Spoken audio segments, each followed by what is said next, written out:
So, isang mapagpalang araw po sa ating lahat. Ako po si Nicole Castillo and welcome po sa aking daily devotion. So, ang topic po natin ngayon is faithfulness. So, faithfulness is the doctrine that God will always do what He has said and fulfill what He has promised. He never lies, He never changes, and never fails. In a world full of broken promises and unreliable people, God stands out as the one who is always consistent, always trustworthy, and always on time. His past and faithfulness fuel our present confidence and future hope. So, ayon po sa Lamentations chapter 3, verse 22 to 23, because of the Lord's great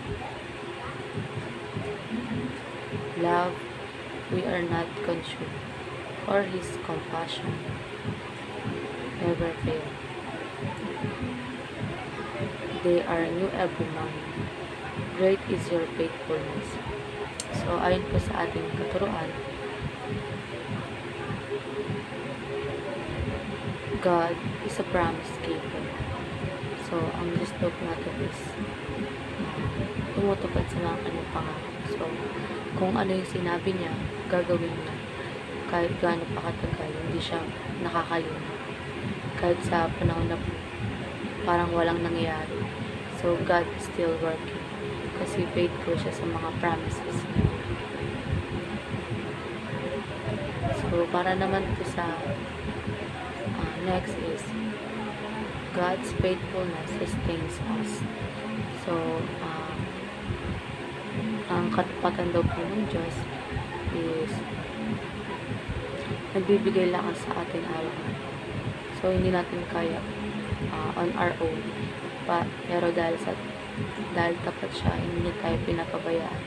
Kahit pagod ka na, feeling mo wala kang mabibigay. Si God ang bumubuhat sa'yo or bumubuhat sa atin. So, para naman po sa ating next,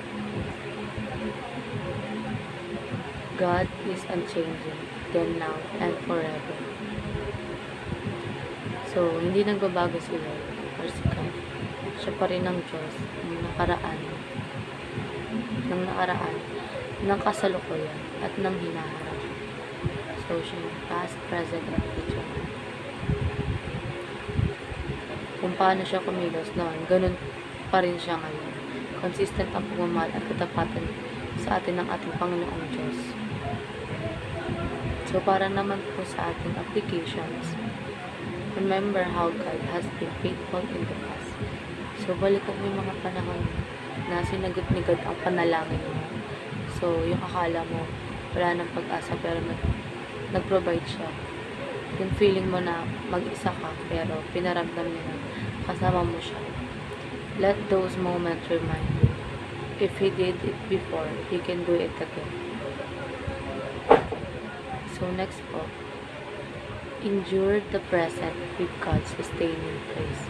So kahit mahirap ang present situations mo, kapit lang, God's grace is enough. Hindi mo kailangan kayanin mag-isa, ask for strength and He will sustain you.